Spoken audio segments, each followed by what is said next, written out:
Monday Night Raw review. This is Jacob Cast 2024. We're going to talk about Monday Night Raw. We're going to talk about AEW. We might talk about a little bit of NXT, but we will talk about the news and rumors. My video is sponsored by JD from New York, Solomon the Sound Off, No DQ, Fightful Pro Wrestling, and my other favorite podcasters. Now, I will go through all the other podcasters here. We will go through. We will talk about Monday Night Raw. With Punk on this show. It might have been. I'm not sure. But anyway, just want to say thank you for watching. Thank you for all the support. Hit that like button. Leave a comment. Please subscribe to my channel. This will be like an hour and 10 minutes. The live stream can be like an hour and 10 minutes. We're gonna talk about Monday Night Raw, and then we'll talk about AEW Double or Nothing. A very good show. A very long show, but very good. We'll go through the matches and storylines on that. Cody Rhodes is back on. Coming for John Cena. TNA Star wins. W Star wins TNA title. Insane AEW match. Come over commentary.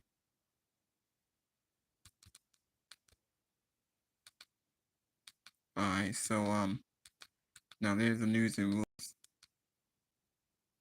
Road to Money in the Bank. I think I'll do my NXT Battleground review tomorrow. I think I will talk about NXT when I think of Trick William win the TNA Championship. But we will talk about AEW Double or Nothing with Heyman beat Ospreay.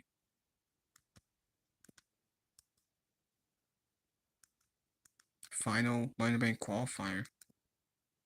I thought there was more. Is it really the final qualifying? I think we had like 2 qualifying matches. Seth looked to enter Money in the Bank. Acknowledge me. There's a lot we'll go through on this. Obviously, the opener is more that we'll talk about the most with Seth Rollins, Braun Breaker, and Bronson Reed and Paul Heyman. I think the Clay setting up that Woman Reed is gonna return. Now the other storyline is the Judgment Day. Liv Morgan, she came back. She done with her movie in Japan. She came back. So there's obviously tension with her and and with Dominic. We had Penta. He qualified for Money in the Bank. A very good match. Del Vago helped Penta qualify. Sami Zayn, Jey Uso in this segment. Jay believes in Sami to win Money in the Bank. Sheamus confront Rusev. We had Tom and Brett. They invade Raw. They had a segment with the War Raiders. Sheamus confront Rusev. Obviously, they're building up to that match. They do have history, by the way. The New Day overcame the Creed Brothers and the War Raiders. Rhea wasn't on the show, but she was in the vignette. Rhea promises to win Money in the Bank. We had a very good segment with Jey Uso vowed to tap out Gunther again. Seth and Penta qualified Money in the Bank. Fargo's attacked Chad Gable. 2-time Money in the Bank. WWE spoiled title match. WWE gives away winner. Liv Morgan returns. Are you talking about Seth Rollins?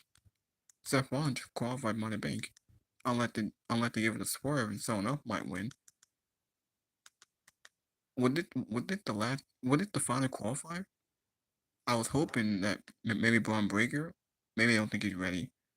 Bronson Reed just came back, so he's not gonna qualify. I'm curious who's gonna is Seth really gonna win Money in the Bank? If he does, it makes sense for him to captain on Jey Uso because he's not captain on John Cena. Whoever wins Money in the Bank is not captain on John Cena. He's not losing by captain. So it's clearly gonna be Jey Uso. Jey might get screwed over. Unless he'll get saved by Roman Reigns. Now Seth Rollins, he's already established. He's already made man. He won Money in the Bank before. He's been world champion before. We saw him as champion last year going into WrestleMania. Do I think he needs it? No. But it will progress the storyline onto what's gonna happen next. Maybe when the time is right, they could turn on Seth and it could be Braun Breaker going after the world title. Or we could be hyping up Sami Zayn and Seth Rollins. That's a potential WrestleMania match. There's a reason why they teased that. But yeah, if Seth wins, then it clearly gonna be Jey Uso, and I think that's gonna hype up the return for Roman Reigns. You know Reigns is gonna come back. Is it gonna be Money in the Bank? And everyone is gonna come out and screw Seth Rollins? But who won Money in the Bank? Now, do we need Seth Money in the Bank? No, not really. With smart truffle butter. Hold on, there's some commercials here. Now let's see what the other podcasters have to say about this. Pre-shows. But yeah, anyways, Bronson Reed and Breakker went up there, and then CM Punk slipped into the ring and laid out Seth Rollins with the GTS. Stupid heels got outsmarted, as it should be. CM Punk should be outsmarting the heels. They fell for the oldest trick in the book.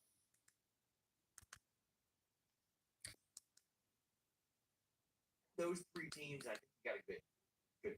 Plus, you got Judgment Day as well, and you're effectively here. You know what I mean? Especially with Kaiser Pit. What's he doing these days? He's just chilling. He was on Main Event earlier this month. I haven't seen him since.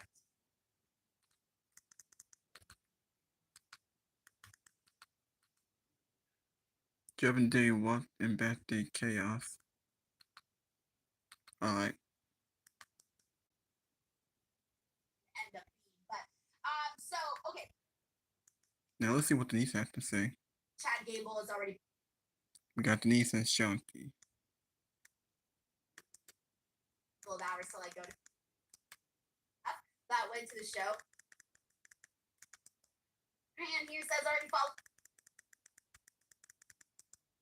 Saying he might. Today I have. Dun dun. Fiend. Why did you do this to me? We had a pretty interesting episode of Monday Night Raw today, I would say. We had some qualifiers, some new two people qualified for Money in the Bank. We had perhaps a little bit of a spoiler for what may be going down over on the World Collide side of things. And some interesting stuff with Seth Rollins and Braun Breaker and Bronson Reed and all of this. So I think we should get started with, let's get started with that. Honestly, I'm trying to figure out which direction I want to go into, but I think we'll get started with that, Santi. So, closing out of the show, well, actually, let's start with the beginning, because at the beginning we had the Seth Rollins promo, and I'm going to be this person, Santi. I did not like Seth Rollins' promo at the start of the show. I thought it was a whole lot of nothing, and there was one thing that I did like, though, because I have been calling for Bronson Reed to be part of this group now for a while. And I was so thrilled when he did join at Saturday night's main event. But I also love the way that Paul Heyman put him over in this for being part of everything that he did to Seth Rollins in the past, all of the tsunamis, taking him out, getting a win over Seth Rollins, and basically all of the back and forth. Great stuff. Everything else, though, in this promo, I thought to myself, why is this going so long? Did you feel that way at all, or did you feel differently? I definitely felt like it dragged. I clocked it in at 20 minutes was that opening segment, which is pretty long. And I'm fine going long if they warranted, but this definitely felt artificially inflated. Now, I love the Paul Heyman stuff when he's gassing up with Braun Breaker, Bronson Reed, and just into the group, talking about like the history between Bronson Reed and Seth Rollins, how he came to be, and ultimately why they decided to bring him to the group. I like that stuff. The Seth Rollins stuff definitely felt stretched for time, and definitely felt like they were making it last longer. But what I did like about it was basically Seth Rollins is playing the crowd. That's basically what he did. He had the crowd hating him, loving him, hating him, loving him, making him from you sold out to whoa, to F you Rollins, back to the whoa. Like it was all over the place. Even the crowd didn't really have much of a direction with what was happening there with Seth Rollins. But I mean, like to me, the most important thing that they nailed was the introduction of Bronson. That was the most important part of this segment, and having Paul Heyman deliver that was the right way to introduce Bronson Reed into the group. I'm gonna struggle between like differentiating when I say Bronson Reed and Braun Breaker. Could they not have picked anybody with a different name? Good lord. What are they gonna add Braun Strowman to this now? They should. I mean, unfortunately, he's gone. But I mean, they should at this point. Can you imagine? Oh, dude. Can you imagine having been stuck in a scenario like that where you really did get stuck with Bronson, Braun, and Braun? I think I'll go crazy. But already with the two B's, it has me sounding like a sheep. I'm out here just going bah because I'm trying to get some names out. But okay, so there's another thing that I'm curious about because throughout this little promo, and you just said it was like 20 something minutes, and really the biggest standout was Paul Heyman putting it over Bronson. But here's the thing, though. During this, we've been seeing, not just this week, but even in the past weeks, that there's been a lot of similarities or a lot of things that they're doing very similar with the presentation of Seth Rollins, kind of like what they used to do with Roman Reigns, where even Paul Heyman is saying, oh, hey, you guys got to acknowledge Seth Rollins, and he's doing the little prayer hands and you're putting him over like he's some sort of god. That's what he used to do with Roman Reigns. Do you like the fact that they're essentially inserting the exact same game plan or almost a very, very similar version of what you were seeing with Roman, but now with Seth, it just feels like, okay, we swapped him out, but now let's put this guy right on the stand. I'm a big believer if it ain't broke, don't fix it. That was one of my favorite like times in WWE in the last like 5 years or so. Like the formation of the bloodline, seeing all of those guys walking around with a pompous as hell confident Paul Heyman. And if we're running it again, I'm here for it. It does feel like different enough where it doesn't feel like it's a complete carbon copy of it. Maybe Paul Heyman and Rollins' relationship is a little bit of a carbon copy of the relationship of Paul Heyman and Roman Reigns, but Paul Heyman's relationship with everyone else in the group is fairly unique and different than what they ran with the Bloodline during the Thunderdome era and shortly after the Thunderdome era. Do I like it? Yeah, I am generally glued to the screen when these guys are on the screen. I was hoping that we would get a name for the new faction. They kind of called themselves the Vision there for a second. They still refer to themselves as the Future a lot, so I still don't know. Like when you have a group this big and this dominant and this main event centric, you should probably give them a name. I think they should. I like the Vision. I think that was kind of cool. I think that name I'm sticking with. And I saw some people like they were throwing out so many different names, but I'm with that. I like the sound of it, so we'll see. Yeah, but here's the thing, though. Seth Rollins has now officially qualified for the Money in the Bank. He defeated Finn Balor and Sami Zayn in the main event of the night, and it kind of was your boy Dominic Mysterio's fault because Dominic threw in the freaking chair and right in between Finn Balor and Seth Rollins. Seth Rollins, though, ends up getting up and curb stomping Finn Balor onto the actual chair. So they did it in a way where, yeah, it was Dominic Mysterio's fault, but he can also argue that that wasn't his intention for that to happen, that Finn Balor was supposed to grab the chair instead of being curb stomped onto it. So, dang, that's going to continue to unravel. But another loss, unfortunately, another pin for Finn. No wins for Finn, and Seth Rollins moves on. So, looking at the pool of who we've got so far right now in this men's Money in the Bank, how are you feeling about Seth Rollins' chances? Because to me, it almost feels like he clears the board, Santi. I have a feeling Seth is winning this now based off just him being in it. I would be inclined to agree with you if one man didn't exist, who now is a professional just running in at the end of shows. His name is CM Punk. By the way, you know, when he is such a giant, popular asset and his best attribute is the mic, why are we keeping him away from the mic for the past like 4 weeks just to do like a 1 minute run in there at the end of the show? Getting a little bit. I want to see like more of CM Punk, not just these little run-ins. I'm fully expecting CM Punk or Roman Reigns to screw over Seth Rollins. I actually don't think that Seth Rollins is winning. LA is a big market. I could absolutely see Roman Reigns returning at Money in the Bank to set up Roman versus Seth Rollins at SummerSlam. That would definitely be a big marquee match for this 2-night SummerSlam. That keeps Seth Rollins and his faction away from the title picture long enough to continue to build this faction. But Seth Rollins is getting screwed out of this in some way, shape, or form by Punk or Roman Reigns. I see that clear as day. Okay, so then I was thinking too, the fact that he's in with this new stable, I thought it was a shoo-in that he might take this. Because as of right now, you got Penta, who also qualified, and Santi, what I thought was match of the freaking night. Oh, Can we please take incredible. a second to talk about this? This was Yeah, so incredible. Why don't we, before we jump into it, why don't we get past the main event entirely? Like, is there anything else about the main event? Because I want to talk about that Penta match. CM Punk, like you just mentioned, the fact that he hasn't had that much mic time for Punk, but I'm so stupid. You know, I fell for him not showing. I thought he wasn't going to be on today's show. It felt like one of those days where You gotta work, brother. You gotta work, brother. You know what the number one rule is too? The chat reminded me of this. Never believe Paul Heyman. And I got suckered in and I believed Paul Heyman, but because I felt like the crowd definitely needed that. They needed a CM Punk appearance there. But that's really how I felt about the main event. Yeah. I wanted to so we can move on from it. I hated that finish. Because I've seen it a million times. How many times have we seen Seth Rollins beat Finn Balor in literally like frame by frame that exact same way? Either JD McDonough sliding the chair and then he gets stomped. Damian Priest sliding the chair, he gets stomped. Damian Priest sliding in the briefcase and then he gets stomped. That was literally the finish of their SummerSlam match, by the way. I've seen this finish so many damn times. They cannot find a creative way for Seth Rollins to beat Finn Balor.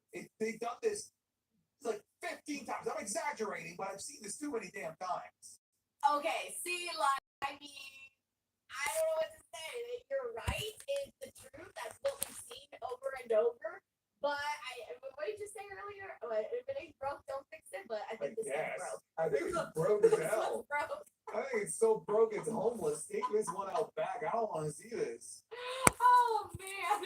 So all right, let's move past that. That's what we're getting. We'll see what happens at Money in the Bank and who the other two spots for the men and the team. But okay, Penta, Dragon Lee, and Chad Gable.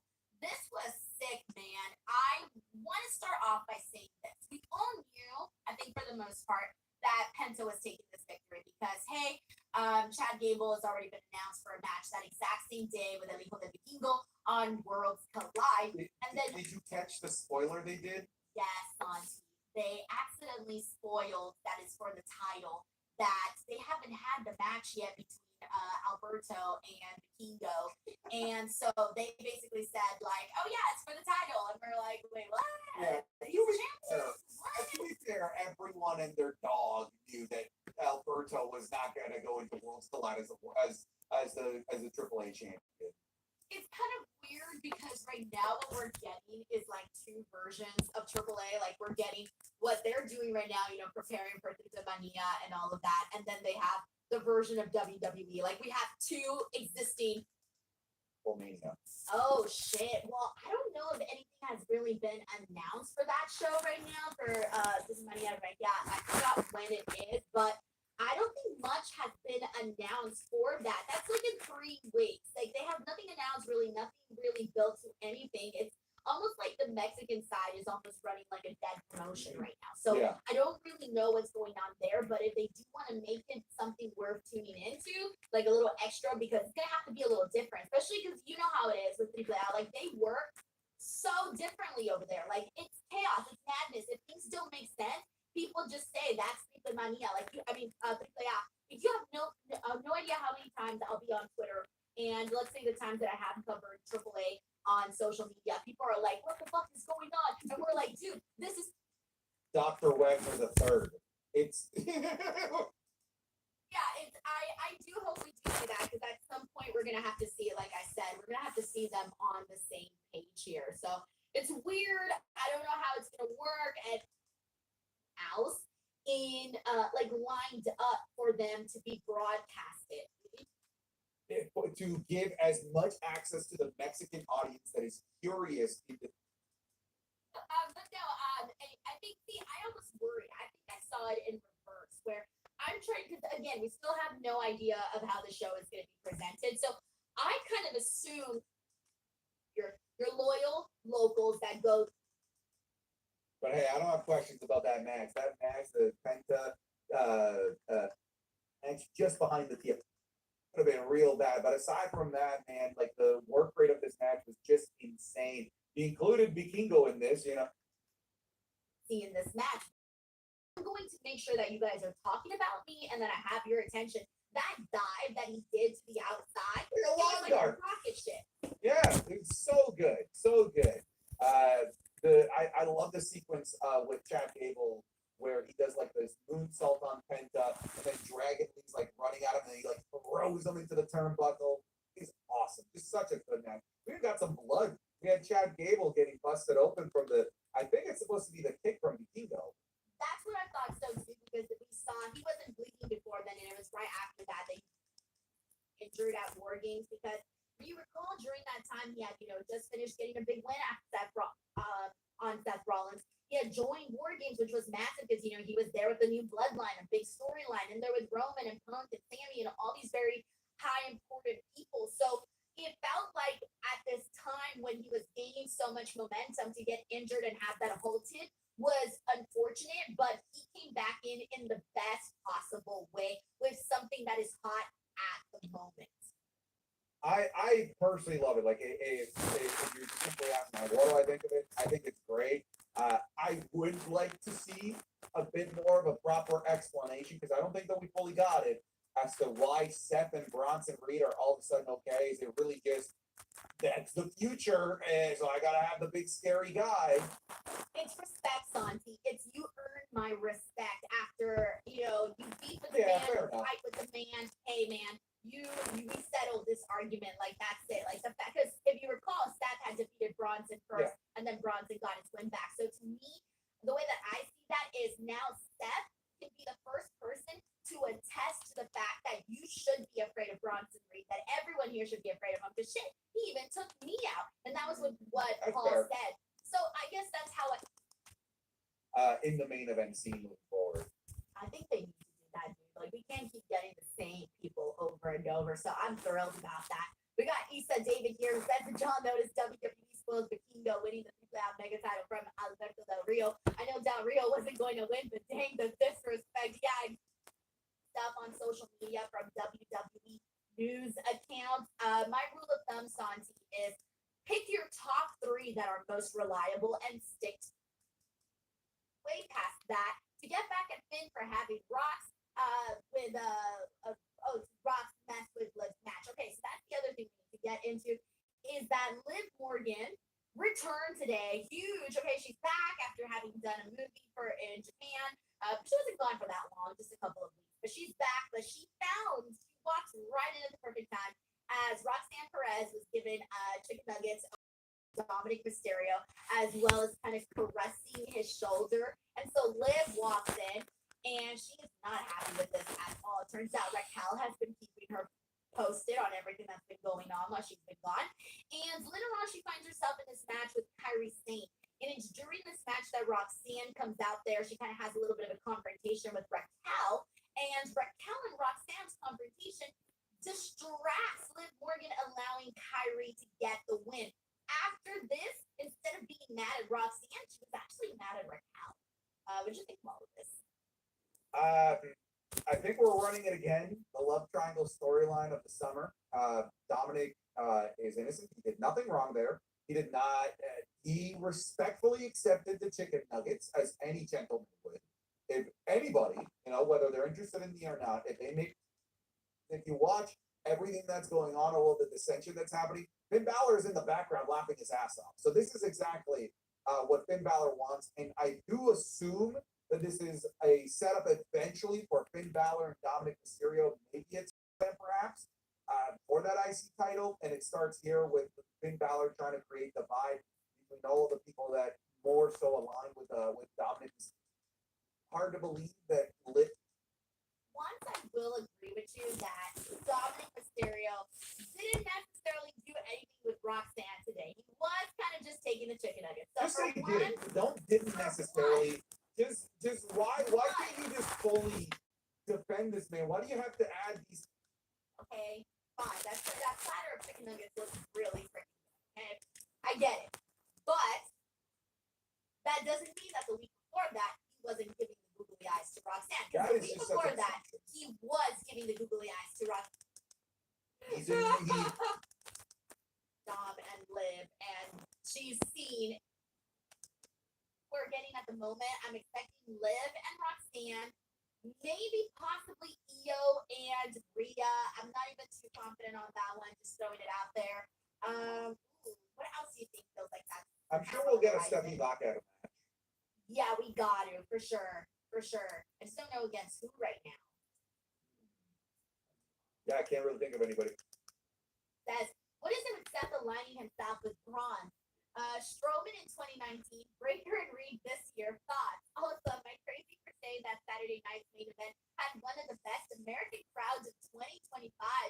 That was hard to say because earlier this year they were overseas and they had. I've been hearing we want table chance. Oh, it was today when I was watching Battleground. There was a match. I forget which one. Oh, I forgot which match I was watching for Battleground today, and the crowd was chanting "We want tables." And I was thinking, Trying to get in to get nice and cozy and warm with Carrion on one arm and wonderful Scarlet on the other.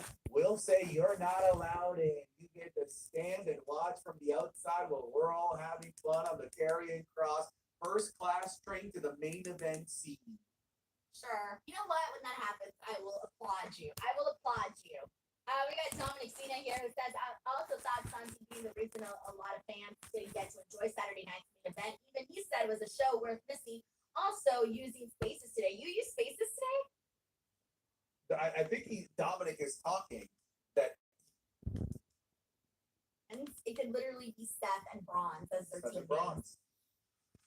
We're working on it. JJ Castillo here says, question for you both.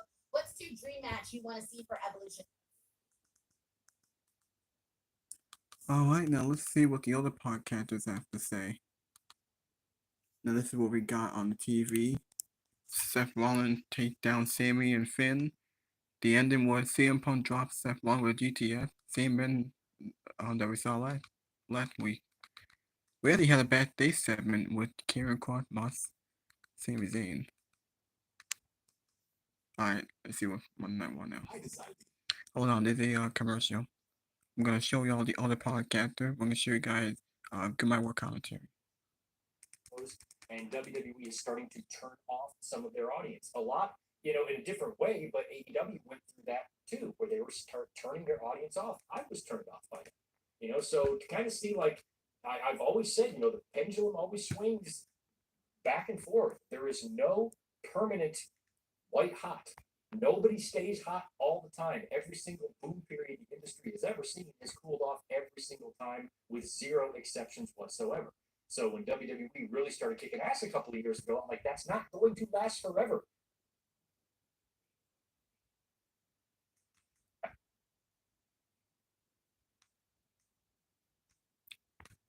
Gonna show y'all Solomon after. Ron Breaker, the new Paul Heyman guy. They were out there tonight for the first time as a unit since Bronson Reed made his return on Saturday at Saturday night's main event.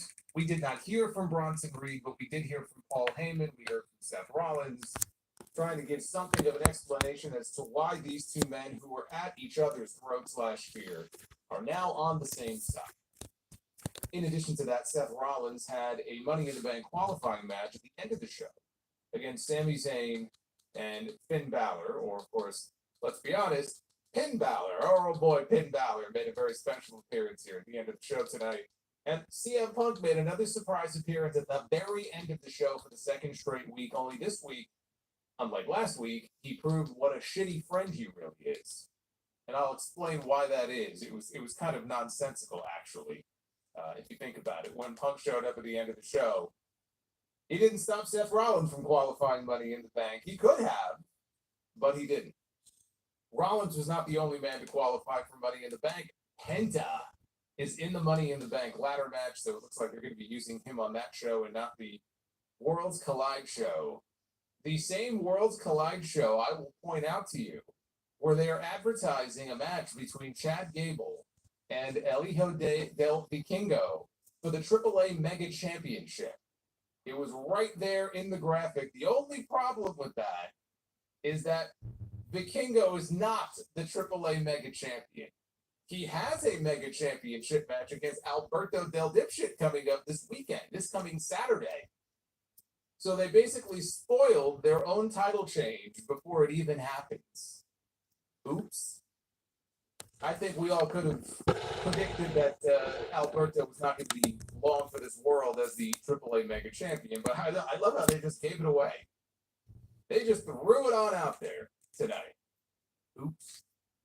Penta, though, was in this Money in the Bank qualifying match with Chad Gable and with Dragon Lee, and they tore down the house. This was honestly the best 10-minute television match that you will ever see. These three went out there with a sense of purpose, with a sense of urgency. Like, these men wanted to qualify for Money in the Bank in the worst way, and they laid it all on the line, and they had a kick-ass match. It was easily the best thing on the entire show with those three guys. Penta now officially in Money in the Bank. Becky Lynch and Lyra Valkyria, their rematch is official now for Money in the Bank for the Intercontinental Championship with some strings attached. There are some stipulations, nothing major, but they added a couple of stipulations. We'll talk about what those are. Liv Morgan is back from filming in Tokyo, and there's drama. I mean, there's always drama in the Judgment Day, but there's even more drama with the women, including Roxanne Perez, who isn't technically a member of the Judgment Day, but kind of is. She's hanging around the Judgment Day, so there was some drama with the ladies tonight. You know how I would describe this show, if Raw was a song, then tonight it was a one-hit wonder. I did not like this show. I did not like this show on the whole. I love that triple threat. Actually, both Money in the Bank qualifiers were good.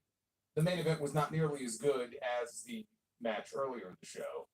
That first triple threat match kicked all kinds of ass, but I just didn't think this was a very good show outside of that. I love that match, but that wasn't enough for me to give the show a thumbs up overall. I'm sorry. A lot of very rocky, especially promo-wise, rocky stuff on this show. We'll get into the entire thing. This is your Memorial Day Raw review. It is Monday, May 26th. I didn't really like the show with green eggs and ham or anything else you want to feed me. I agree. I'll eat it. I'm always hungry. But it doesn't matter what you feed me. Like, you can watch the pay-per-view, even if you're not the biggest AEW fan. I think you'll have fun checking out the review. Introduce a little anarchy. Actually, the anarchy in the arena match last night was like an acid trip. It was actually a lot of fun. Once Drowning Pool hit, once that song kicked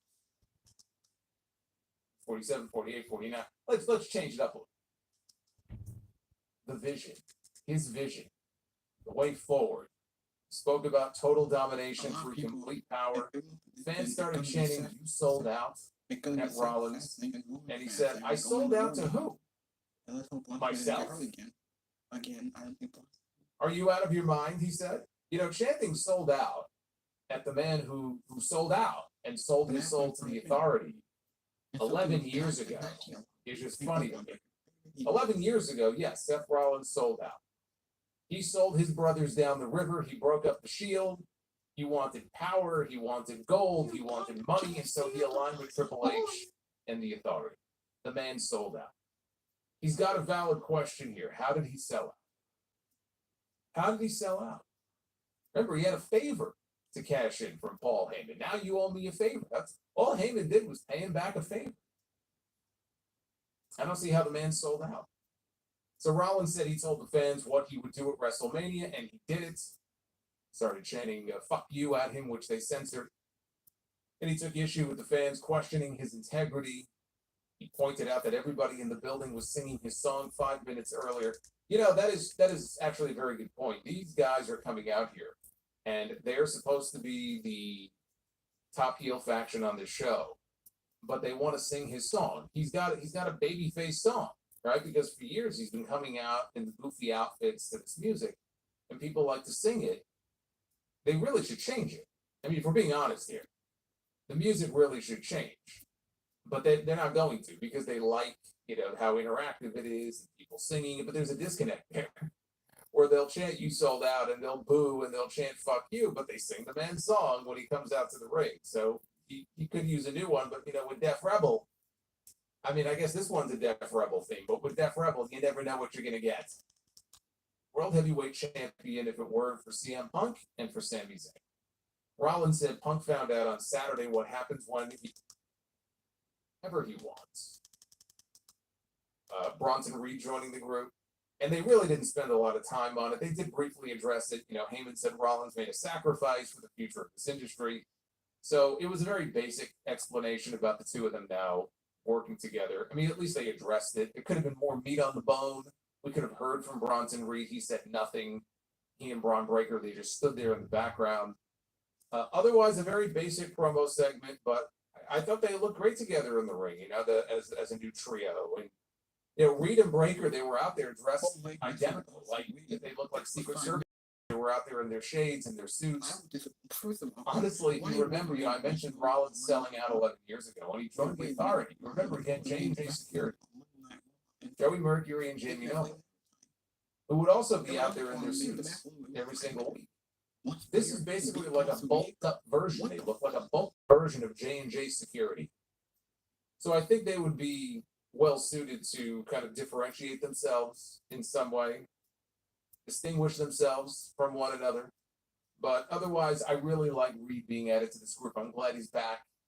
I really wasn't expecting him back this soon. He's another big name they can add to the mix now. Been gone for a while. And he's back in a prime spot. When you leave, you get hurt, you're gone for so long. You don't know when you come back, is that spot still going to be there? Are you going to be in a better position than you were before you left? You're going to be in the same position, in a worse position. He's in a good spot right now. So I like the makeup of the group, and I honestly don't even think they need to add anybody else right now. 6 months from now, maybe they add another person. I just don't think it's necessary. 3 is enough right now. So I like the group. Now we'll see, as far as Reed, who they program him with. Is he just going to be a background player for now? Is he going to do tag team matches with Braun? That we don't know. And we still don't have a name for the group. They haven't really come up with a name for this faction. Maybe we can come up with a name for them. Float the best names in the chat. And Chad Gable. And I was not expecting this match to go as hard as it did. But, hold on, there's a commercial here. You don't know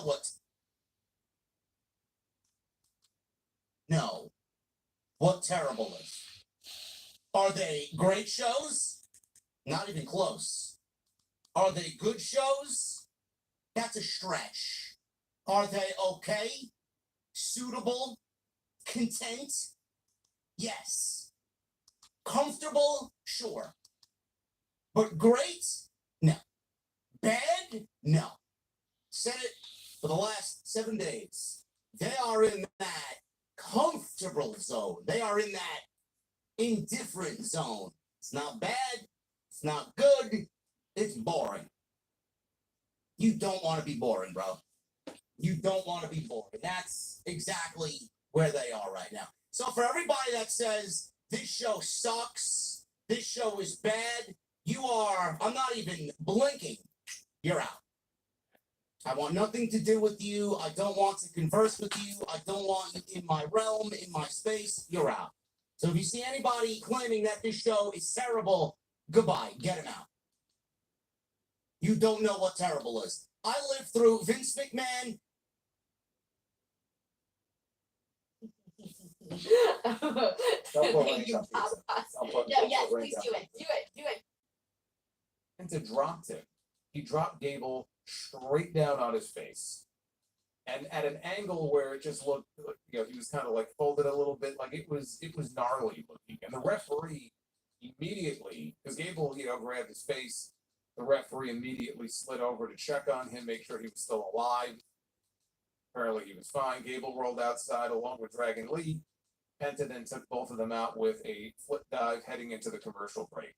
That would not be the end of Chad Gable's very bad night here. Very good match, but very bad night for Chad Gable. Am I celebrating with the real American beer? No. Celebrate and real American beer are not words that should be going together. And I say that as somebody who has drank real American beer.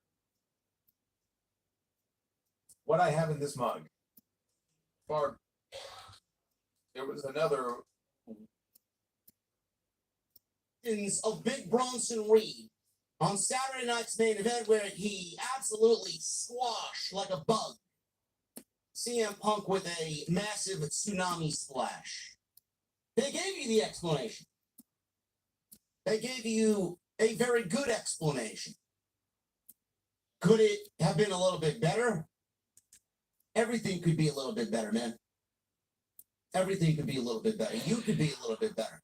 You could be a better person than you were yesterday, today. You could be a better person tomorrow than you were today on Monday. Everybody could be better. Me, I could be better. I didn't have a great day. I could be better tomorrow. I will be better tomorrow. Everything could be better. It was very vague. It's the one negative I have to say about it. The explanation was very vague. Paul Heyman's explanation was that Bronson Reed destroyed Seth Rollins the way that he did, and it opened up the eyes of Seth Rollins to a point where he wanted to enlist his savagery for his group, for his mission statement. It's more than a reason that many were expecting. Some people didn't even expect a reason or an explanation tonight. We got one. Now, granted, Bronson Reed did deliver 6 tsunamis to Seth Rollins. He did. It's a great move. It's a great segment. It's an all-timer in the last 5 years. One that made Bronson Reed into an overnight superstar. I can see why some people would be a little flabbergasted by, well, he did that to Seth Rollins. Now he's in the group. Please explain. I think it makes a lot of sense. And Bronson Reed, even at one point, had stated, there's no hard feelings. You did it back when you were on the rise. And I just looked to make a name for myself. And I chose you to do it. Seth Rollins, one of the biggest superstars that the company's had over the last 10 years. I chose you to make my name off of. No hard feelings. If you were in my shoes, in fact you were, you would have done and did the same thing. What more of an explanation do you need? It's all you need. He didn't want to do it. He had to do it. That's why Seth Rollins enlisted Bronson Reed for his group. There you go. So for all the people in the back of the classroom, oh, well, I'm still waiting for an explanation on why Bronson Reed checked it and what told us that. There you go. There you go. I even said this on Saturday night. I was hoping Braun Breaker. I didn't even mention that. I didn't want Braun Breaker. I mentioned on Saturday night's main event where we talked about the show, which was awful, by the way. Saturday night's main event, that the last time we saw Bronson Reed, he was in War Games, teaming with Solo Sikoa's Bloodline 2.0 against Roman's OG Bloodline and CM Punk. Who was in that match with Bronson Reed, CM Punk, and Roman Reigns? Conveniently, two guys. Two guys that Seth Rollins cannot stand. The hatred for both men from Seth Rollins is immense. Bronson Reed was in that match. Both of those guys. What did Bronson Reed do in that match? He broke his foot. Very, very devastating injury. He was about to ascend the steel cage. He got up top, and he was about to deliver the greatest tsunami splash. What? Hold on. God damn it. God damn commercial. To go through the devastating injury. He was about to ascend the steel cage. He got up top, and he was about to deliver the greatest tsunami splash in his career on Roman Reigns before he came down CM Punk pulled Roman Reigns off the table, which allowed Bronson Reed to go through the table and in the process break his foot. Bronson Reed broke his foot thanks to CM Punk while he was aiming for Roman Reigns, two guys that are the arch nemesis of Seth Rollins, who is now his lead. Said, only reason why. Again, what more do you want as an explanation? Because there you go. They didn't explain that part. I don't think they will. I'm just adding that as the cherry on top. They gave you enough as a reason as to why Bronson Reed joined Seth Rollins, Braun Breaker, and Paul Heyman. There you go. I love it. I like the makeup of the group. They gave you an explanation. Rollins had a Money in the Bank contract qualifier match tonight against Finn Balor and Sami Zayn, which he did qualify for. He's already said, I had my opportunity at the World Championship. I would be the World Champion if it wasn't for CM Punk. But I found my way another opportunity that is going to be far greater for me in the end. Because when I win Money in the Bank, I control when I cash in, and I control when I rule them all. It's basically what he set out to do and said tonight. Very basic. We got what we needed. An explanation as to why Bronson Reed joined the group and what Seth Rollins was going to do when he wins Money in the Bank. The other thing I liked about the opening segment was that Paul Heyman got back to doing business. Meaning he was not a background player. Meaning he didn't just grab the microphone for Seth Rollins. He wasn't there to acknowledge and bow down to his guys. He spoke up and he put over Braun Breaker. He put over Bronson Reed while giving an explanation as to why Bronson Reed joined the group. And he put over the leader of said group in Seth Rollins. When you have Paul Heyman there and him cutting a promo next to someone like Braun Breaker and Bronson Reed, that goes a long way for somebody's career. He basically said tonight, in so many words, that Braun Breaker is not only badass, but when you get to WrestleMania 46, 47, 48, 49, WrestleMania 50, there will be one name synonymous with the main events of the future of this company at WrestleMania, and that will be Braun Breaker. Do you know how valuable those words are to the career of Braun Breaker? He didn't lift a fucking finger up until the main event. Paul Heyman put him over in front of millions of people, basically saying that come 5 years, this is the guy you're going to be watching that's going to be a household name main eventing WrestleMania. That is worth more than anything that could possibly happen to Braun Breaker at this stage of the game. When Paul Heyman says it, it holds so much fucking weight that people in this industry would die to be in Braun Breaker's shoes. Said the same thing. So read. And he said the same thing about Seth Rollins. He called him Rollins called himself the architect, the revolutionary.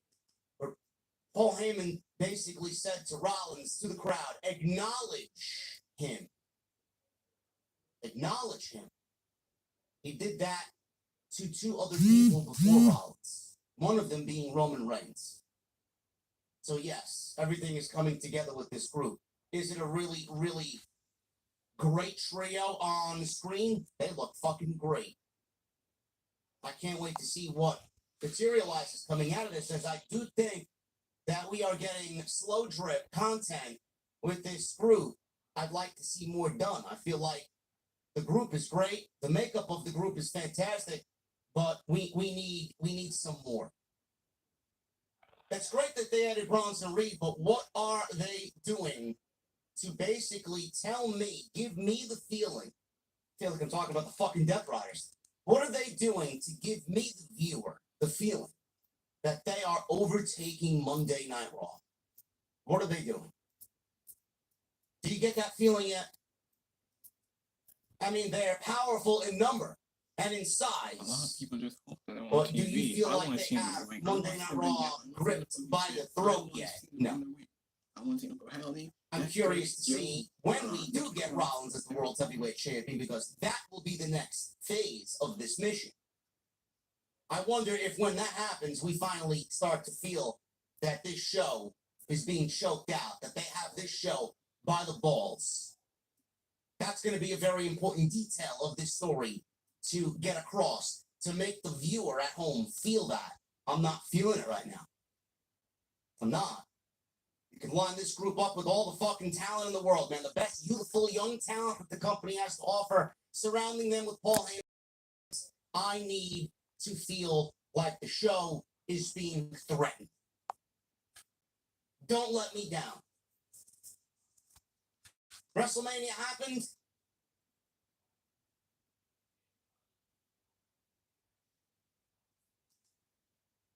Third week of April. This group was formed on the following Raw after WrestleMania. I have not felt since the ending of that show when we first got Braun Breaker aligned with Seth Rollins. Make me feel like the show is threatened. I'm not feeling that right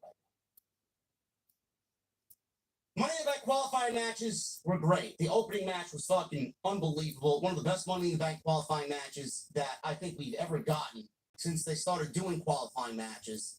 We got Chad Gable, Dragon Lee, and Penta in a triple threat match. That opened the show. And then in the main event, we got Seth Rollins, Sami Zayn, and Finn Balor. Liv Morgan was back tonight. There is a little, there's a little shenanigans going on in the Judgment Day Clubhouse, man. All being orchestrated by Finn Balor. He cannot help himself. He brought Roxanne Perez into the fold, and this little poison chicken nugget is causing problems everywhere with Dominic Mysterio and Liv Morgan and Roxanne Perez, Liv Morgan and Raquel Rodriguez.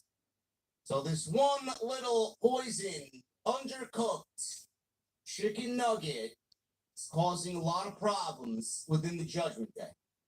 Is this being done by design? Is this what Balor wants? Is this a way to get Dominic and Liv out of the group? I don't know. I don't know what's going on. Piquing my Why interest. didn't you draft no We'll one? see what happens. Why didn't you have to And then we'll draft talk no one? about Chad Why didn't you Gable get fucking tag team and Chad Gable and the. See a lot of people complaining about this Chad Gable and Vikingos happening on June 7th at the Kia Forum for AAA and WWE Worlds Collide. They've already listed it as a AAA Mega Championship match. The AAA Mega Champion, as of right now, because it hasn't aired on their TV yet, is Alberto El Patron. Alberto Del Rio. WWE announced that Vikingo will defend the AAA Mega Championship against Chad Gable. How could one defend the championship when he hasn't officially won it yet? Because it hasn't aired on TV yet. What's he doing? I don't know. I can't believe Man, they can't wait to get rid of Alberto Del Rio.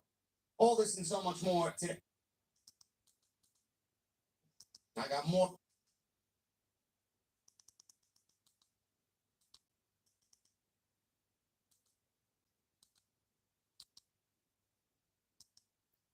Got your salad. Our water should be safe to drink, but dangerous chemicals known as PFAS have polluted water supplies across the country. Was incredible. Insane. I absolutely loved it. I was blown away by how amazing that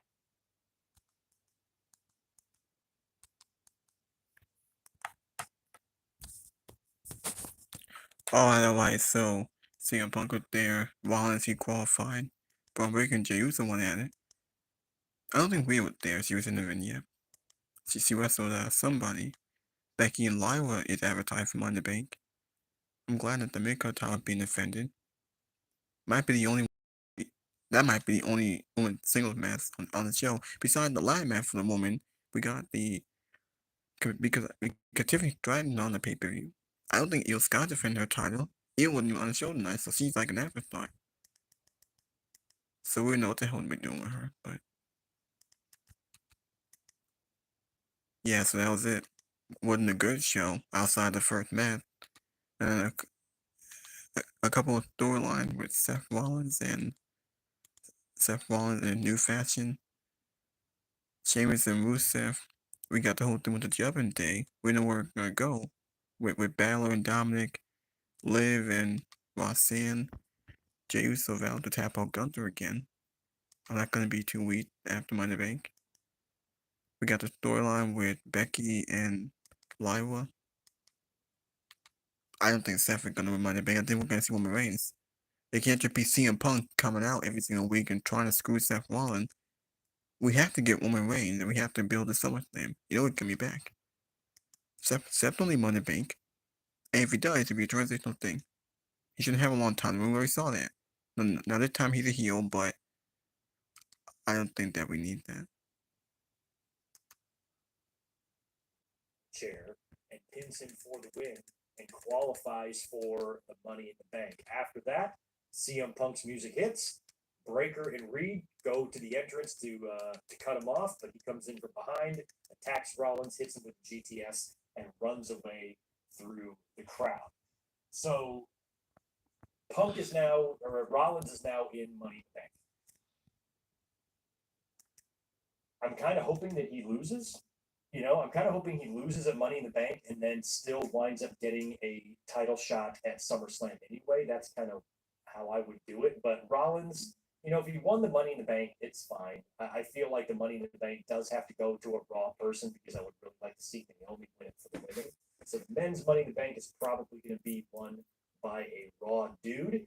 So, it's Rollins, and it could likely be because in the Money in the Bank type match, what's stopping Breaker and Reed from coming down there and helping him? Just win. We're going to help you win. So that's all they have to do is come down there and just annihilate everybody. Just kill them all, and then Seth can scurry up the ladder and retrieve the belts, and he's a happy guy. But like I said, what was the point of him winning the main event of WrestleMania? I feel like that win alone should secure you a title shot, especially when your manager is Paul Heyman, the most powerful manager, the guy who seems to be able to get his men endless title shots. You've already got him on your side. Plus, you got a main event at WrestleMania victory in your back pocket. What the fuck do you need that green briefcase for? So we'll see how many more guys qualify. Maybe in Money in the Bank, since Punk clearly is not done with Rollins. Maybe Punk comes out to cancel out Rollins or screw him out of the match, or Punk himself qualifies. I would love to see that. And that might be what they're doing. That's what I would like to see anyway. If we get, so we had two. Oh shit! Maybe one. The future of trading is here. Let's go back to the other ones here. To make this match even feel. And I said it last week. I say it on most weeks, and you compare. It's hard not to compare one brand to the other. I'm sure there's also some competition internally between the two brands, friendly competition. It's hard not to notice how night and day it is right now when it comes to the tag team divisions. For example, that the Street Profits had last week against Fraxium, up until the finish where the Wyatt Six basically blew the whole thing up. But you look at a match like that, you look at a match like this, and again, night and day. Night and day. So this match didn't do anything for me. I don't know where this goes now as far as who the New Day get next. How many more times are they going to run this back with the War Raiders? Let's say they move on beyond the War Raiders. Let's say they move on beyond the Creeds, right? Because they just beat them both. Realistically, if we game this out, who's next? Are Braun Breaker and Bronson Reed going to be a team? Because that would be heel against heel, but I don't even know if they want them to be a team. Honestly, what team is on the horizon for New Day to feud with that would be like an obvious next program or next challenge for them? Or even potentially a team that you could see beating them, to win the tag team titles. I don't know who that is. Another reason why the transfer window should be instituted soon, instead of a proper draft. Just do a little transfer window action and move some people, move some teams around, try to, get some new blood here into the division on this show, because this show could use it. That's for damn sure. We go backstage. Liv Morgan and Raquel Rodriguez, they ran into the Women's World Champion, Io Sky, who's having a conversation in the back with Kairi Sane. And, the Lucha Bros. People saying the Lucha Bros. Yeah. Or duck you, Rollins. Like the bird, he said. Seth said they were just singing his song moments ago, and now you're yelling profanities at me. And then they booed. Little side note, I can't wait for, honestly, I think Pat is all right. I don't hate Pat like some of these fucking bizarre weirdos out there. But in the moment that we got here tonight with Rollins and the crowd just vehemently chanting, fuck you, Rollins, and booing, and chanting OTC, and chanting CM Punk, this is where I wish we had Corey Graves back. I can't wait to get Corey Graves back. I think Corey Graves belongs on Monday night. I don't know why they got him on NXT. I'm sure NXT is great.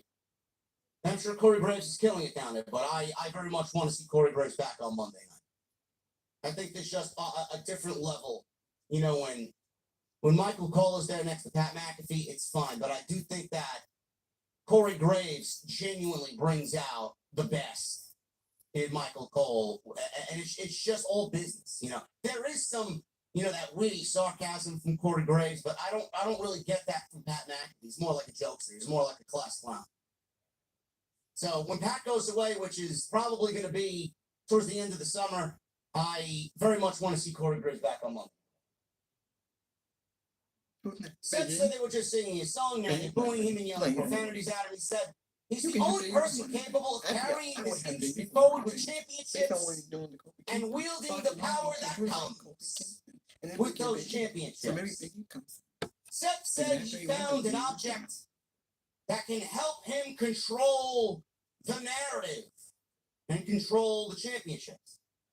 He looked up at the briefcases hanging above the ring. He vowed to win Money in the Bank and said nobody can stop him. That is total. Did you know?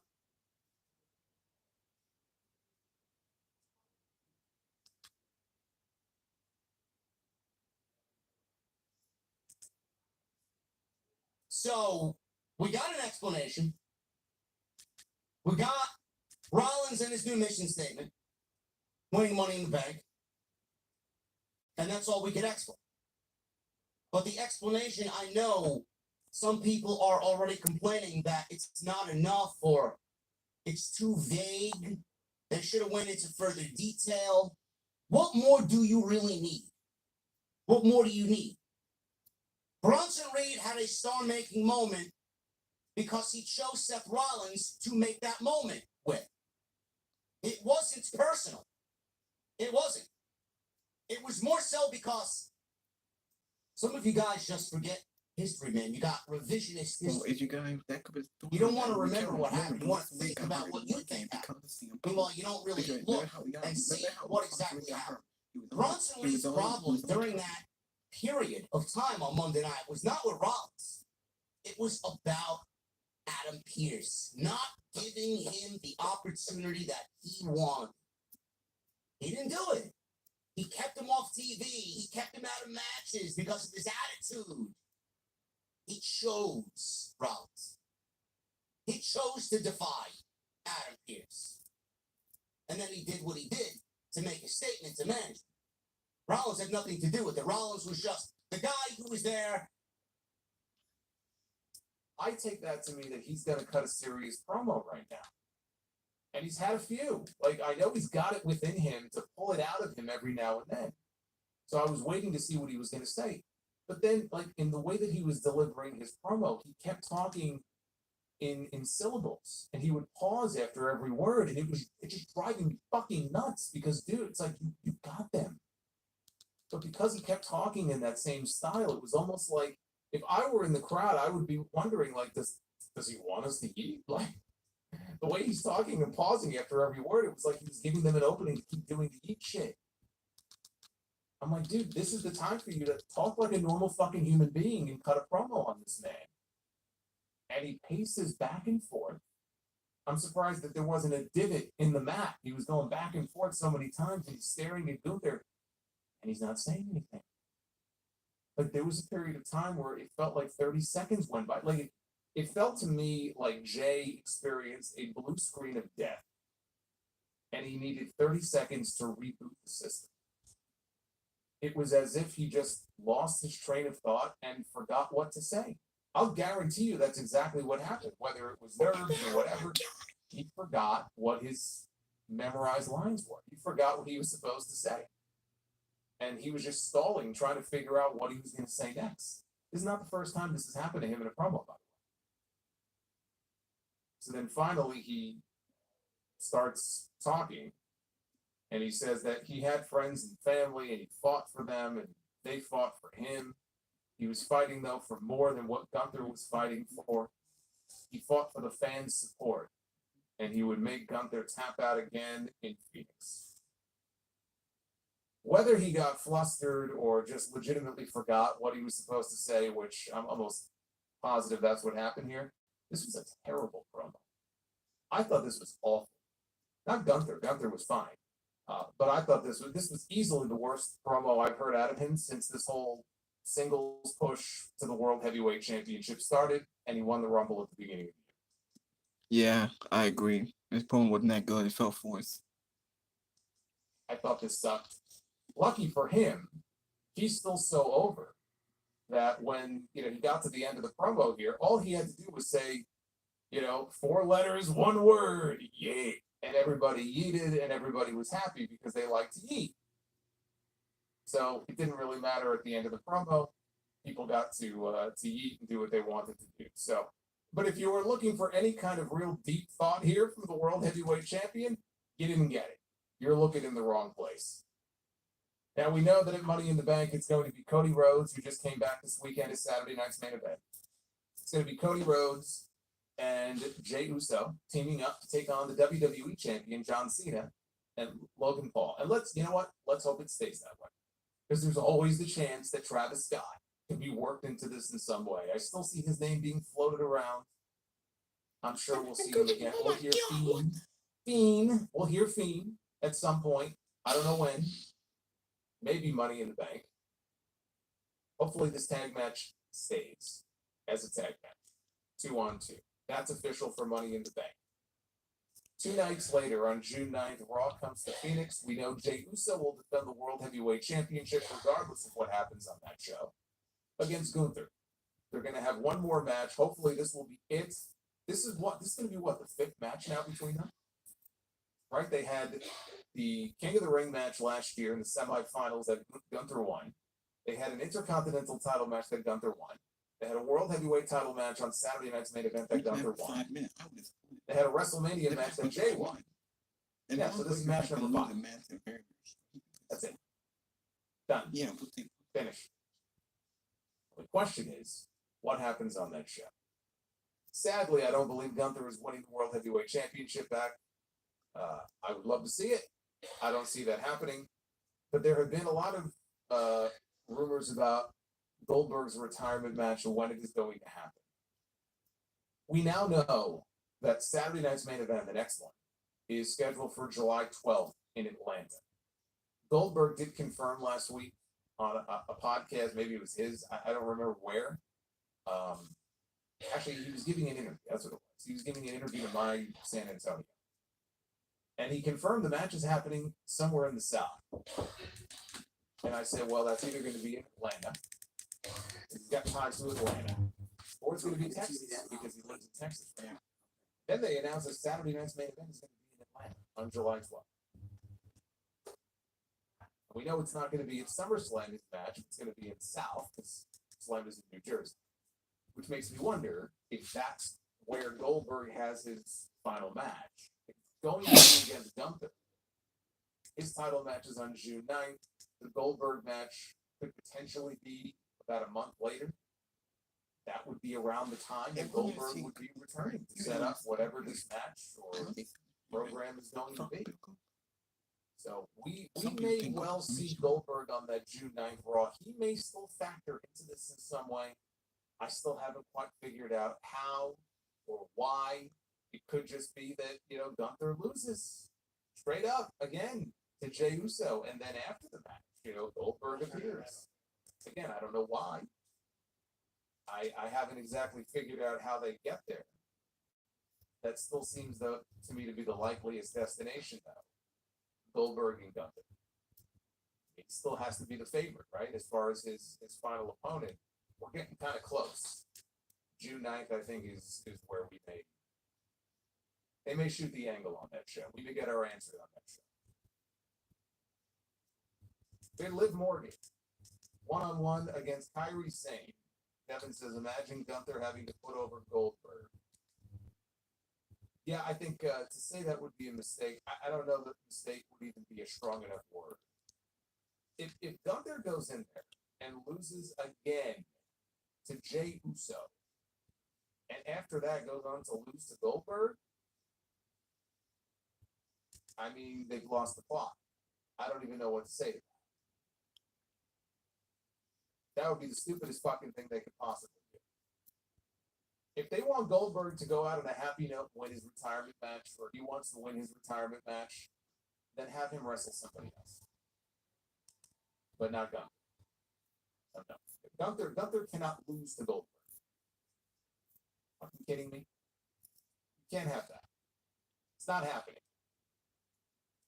Liv Morgan against Kairi Sane. There was a battle on the apron that led to Liv hitting the sunset flip powerbomb outside the ring. She folded Kairi up on the floor hard. Yeah. What feeling?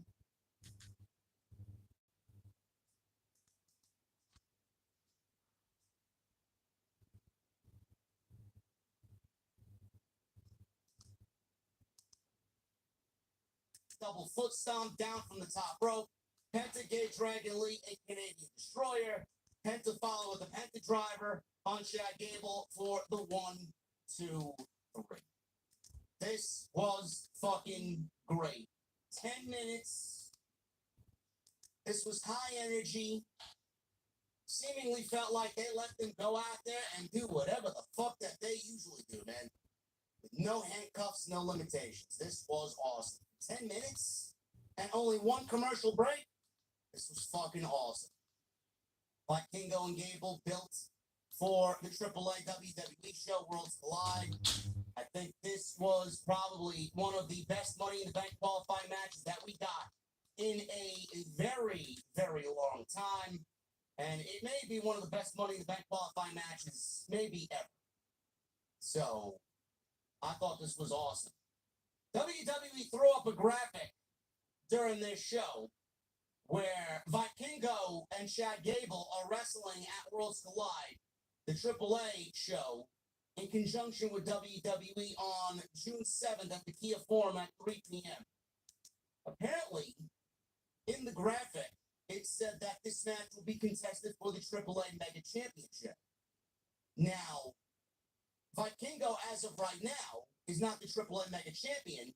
That goes to Alberto Del Rio, a.k.a. Alberto Del Patron. He's still the AAA Mega Champion. I believe they have a television taping on Friday where they do wrestle, and Del Rio will be defending the championship against Vikingo.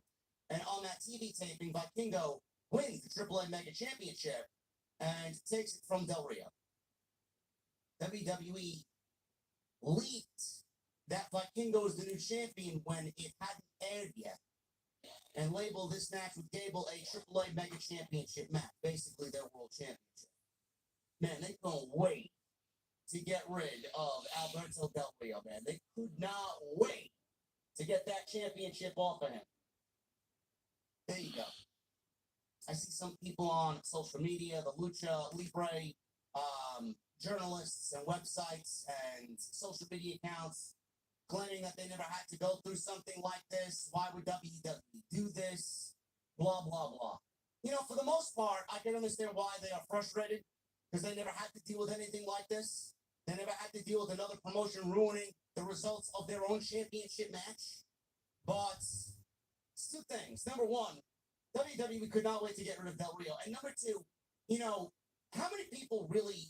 I mean, me when I listened to the graphic or was watching the show and seeing the graphic, I didn't even see it live. I wasn't even paying attention. I wasn't even honed in on that. All right, Triple M Mega Championship. Like, oh, okay, it is what it is. I just thought it was whatever.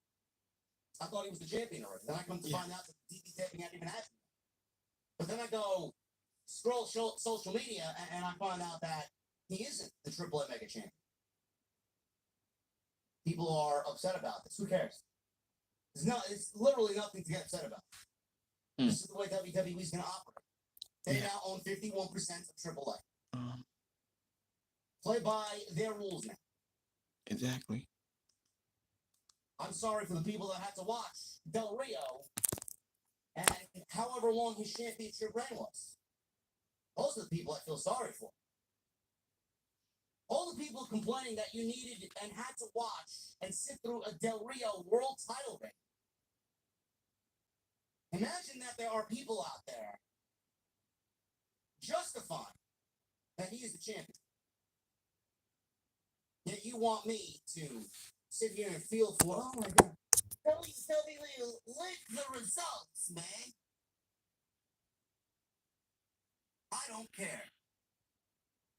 Neither should you. Roxanne Perez, she was backstage with the Judgment Day and handed Dominic Mysterio a big platter of chicken nuggets. No dipping sauce. I'm genuinely starting to get concerned that Roxanne Perez eats her chicken nuggets without a proper dipping sauce. Who eats these dry nuggets and enjoys them? Exactly. Roxanne said that Dominic needed a massage on his shoulder. So she starts massaging Dominic's shoulder. Most of the virgins in the IWC are melting down, wishing that they were in Dominic Mysterio's shoes, with Roxanne Perez and her hands all over Dominic Mysterio. All of a sudden, Liv Morgan walks in. Liv Morgan returns from Japan, and she's back in the Judgment Day clubhouse. Obviously, with Roxanne Perez touching Dominic Mysterio, this is not a good situation for Dirty Dom. Dominic tried to explain why she hadn't really heard from him. She cut him off. Balor in the background is giggling like a little schoolgirl because he's all excited about all this drama in the Judgment Day. Liv and Roxanne, Liv and Dom, Roxanne and Dom. She said, don't worry, Raquel Rodriguez has been keeping me updated on everything that's been happening in the Judgment Day when I was gone. And I'm off to go talk to Adam Pearce about getting a Money in the Bank qualifier. Balor was very, very amused by all of this happening within the Judgment Day. Balor seems to have added the poison to the group. And he's just watching it spread slowly but surely. Roxanne Perez and this poison is going to eliminate the people that he doesn't want in the group. Dom and Liv. But I do think at the end, Liv is going to outsmart Finn Balor. She may end up with Roxanne. She may end up with Roxanne and Raquel in the Judgment Day. And out is Finn Balor. And Dom. For all we know. I don't know. We'll see what happens there, but they have a little bit of my interest now that Roxanne Perez has been hanging around the Judgment Day. A little bit. Before Roxanne was there, I was struggling to care. Just do it already. Just break them up, move them on. But now that Roxanne is added, I'm a little more intrigued than I was 2 weeks ago. Rusev. He went one-on-one with Akira Tozawa. I expected this to be a little bit more of a competitive match. I'm not talking like 10 minutes competitive. If this was AEW Dynamite, Tony Khan would have let this one go 18 minutes with kickouts of every fucking signature and finishing move that both guys had. Rusev and Akira Tozawa, I expected it to be like Tozawa and Gunther a couple of, how long ago was that? A few weeks ago, WrestleMania season. I believe they wrestled. I expected it to be something closer to that. That even went 3 minutes. He got a couple of hope spots, and that was it. He fell to the mighty Gunther. This didn't even last 60 seconds. This was an accolade. He is going night-night. Goodbye. Rusev wins over Tozawa. This was nothing. One of the things that I said I was looking forward to see is Rusev and how they move him on from whatever the fuck this is to his first major program with Sheamus. Sheamus ends up beating A-Town Clown Under, and now he's in a feud with Rusev. Because that's exactly what happened. Rusev had the accolade on Tozawa. He wouldn't let go until Sheamus ran out. He didn't really run out. He walked out. His music hit. Rusev let go of the hold. He waited for Sheamus to get in the ring. Sheamus is in the ring, and they had a face-off. Until Rusev left the ring, they said words off microphone. Couldn't really pick it up on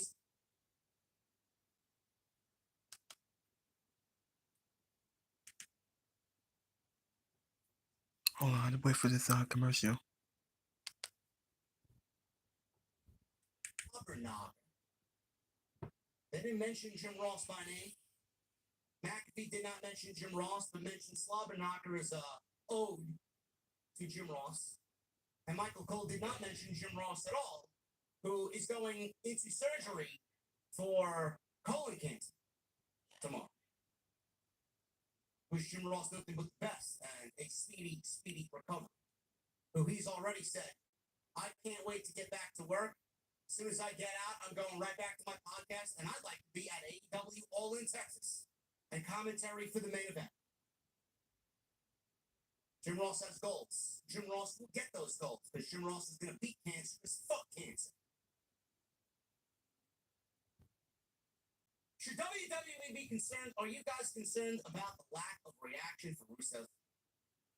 Legitimately, no reaction. Sheamus got a reaction. I'm hoping this. Well, probably because people don't care about Rusev. Rusev are getting crickets. No reaction. He wrestling jobbers every week. That did not get you over. Did nothing for you. Maybe the feud with Sheamus will do something. Gets the proper reaction. Sheamus has nothing but bangs. So Rusev is going to get the reactions because he's in there with Sheamus. But Rusev on his own, man, I haven't heard that overwhelming. I'm excited that this guy is back in WWE type of reaction, and it's almost as if the fans don't even care. I don't know. 1 minute, Rusev beats Tozawa. Sami Zayn. Jay advised him to win the month. Alright, now let me talk about AEW. AEW Double or Nothing. Heyman Page and Mercedes won.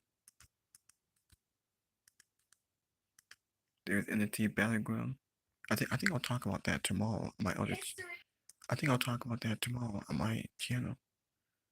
Why not want to talk about AEW Double or Nothing with Heyman Page? He defeated Will Ospreay. Alright.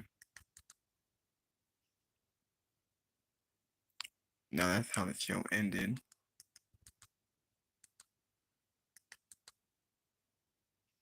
Here's the news and rumors. Why WWE screwed New Orleans at WrestleMania 42.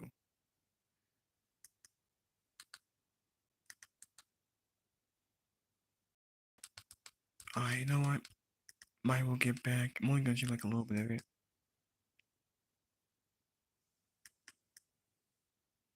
I'm not gonna show all of it, just some of it.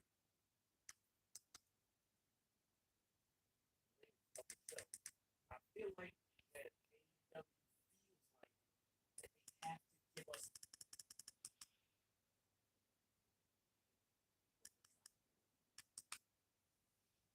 Continental Championship. The title is meaningless. That would have been a colossal main event for a Dynamite to go off the air with. Look at the fucking match they produced tonight. I didn't care to see it because by the time it was over, no one's going to be talking about it.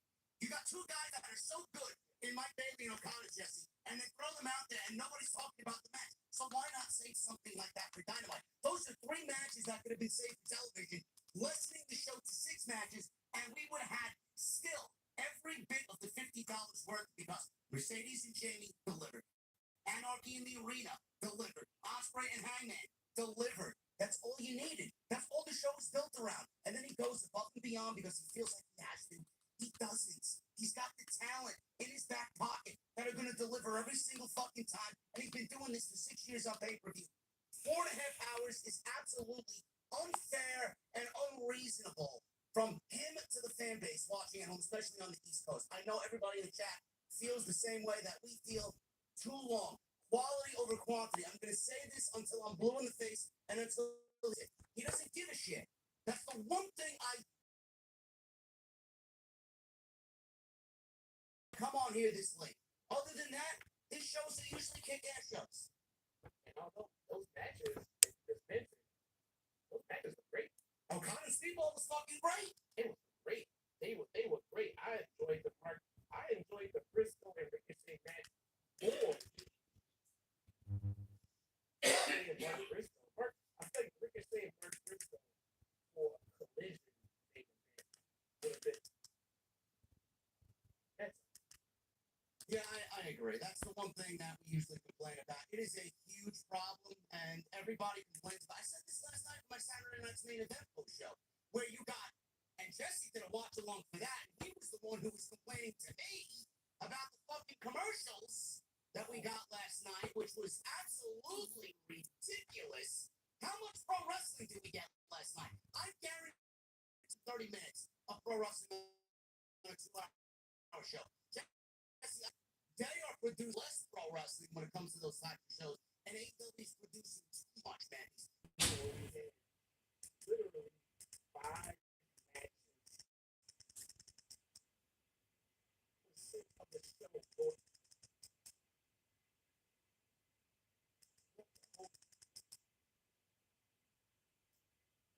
AEW usually produces great pay-per-views. Expecting us to sit here and shit on the show, we're going to give you the good and the bad. This is not usually the type of stream where we get, unless it's Dynasty, which was fucking terrible. That was a rare. Revolution was very good, felt long. Dynasty, they had some great matches. The ending was one of the worst ever.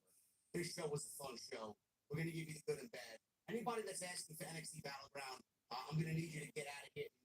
We're not talking about Battleground. And the mic said kind of wrong.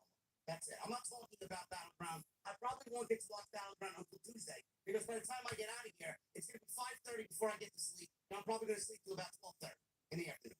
So, That you guys care about what you thought about anything, any show. yes. We appreciate it. But look, our plates are full. This guy had dinner with his family. I did the same. I'm out there trying to grill and make some burgers and dogs and everything for my family. And I'm rushing to my stream. I was late getting my stream started. So, that's the most I'll say on that. So, yes, Double or Nothing was a fun show. Jesse, I'm going to pass the ball off to you, man.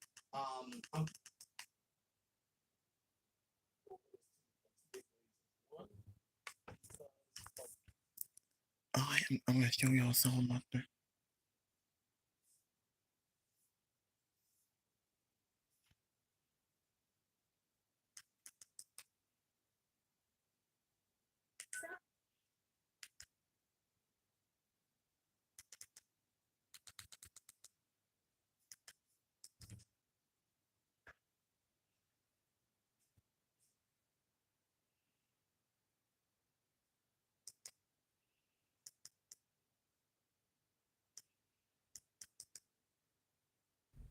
Happily tell you that it was a very good show with an outstanding main event.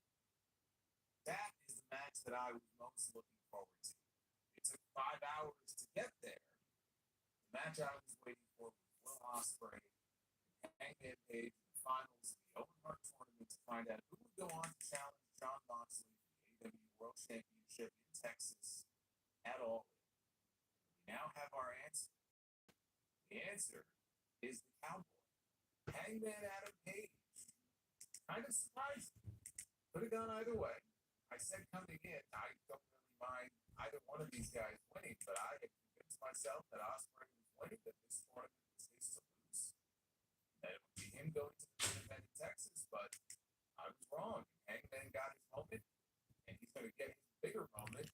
July, that's who he's going to win. Because honestly, as time goes on here, I'm less and less convinced that the title change is actually going to be happening on that show. Now that a certain someone is climbing down from the mountain, this may all be for naught. But it was an outstanding main event, match of the year contender between Hangman Page and Will Ospreay to cap off what was an excellent Owen Hart tournament, really on both sides. And they bookended the show tonight with the two Owen Hart finals, because not only is Hangman going to Texas to challenge for the championship, Mercedes Moné and Jamie Hayter were in the finals on the women's side. And to the surprise of absolutely no one, Mercedes Moné will be going to Texas to challenge timeless Toni Storm for the AEW Women's World Championship, because this woman doesn't have enough belts. She got one more tonight. She's got the Owen Hart belt. Now she gets to go to Texas and she gets another belt. Those two matches are now confirmed for July 12th in Arlington, Texas. We'll have to wait to see as the rest of the card is fleshed out in the weeks to come. But again, on the whole, this was a very good show. It was way too long, but we talk about this every pay-per-view. I sound like a broken record, so that's all I'm going to say about it. It was too fucking long. But that's the way Tony Khan likes to do things. You know, it's a weird thing, because on the one side of the WWE shows, in a lot of cases, they don't give you enough. And on the AEW side, they tend to give you way too much. Hopefully, one of these days, we will be able to find a happy medium. Tonight was not one of those nights, unfortunately. But we also had Anarchy in the Arena. This has become a staple of Double or Nothing now for many, many years.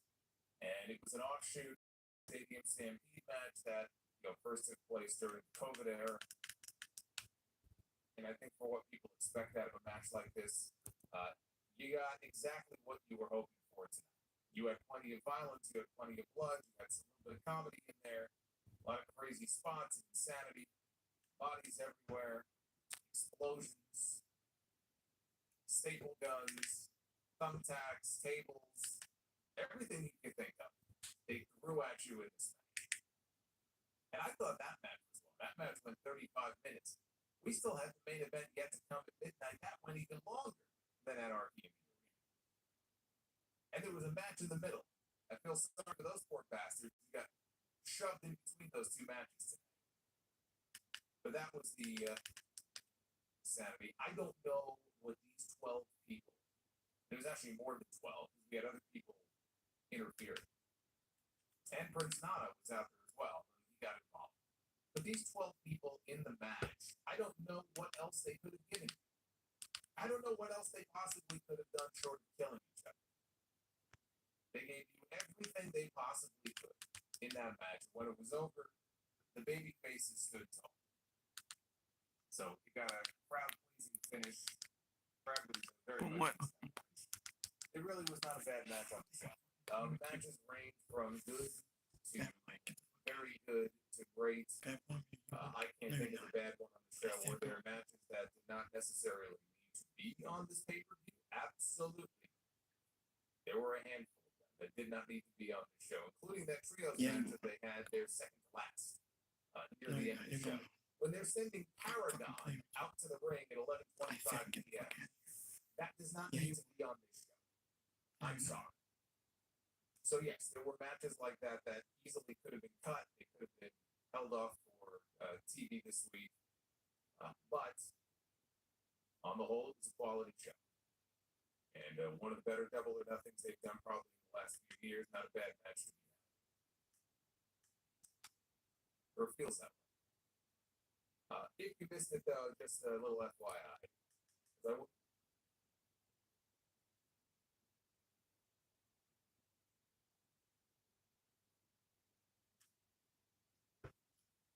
Alright, this show is about the York. Interesting news and notes as well. And the WrestleMania story. I get into this whole...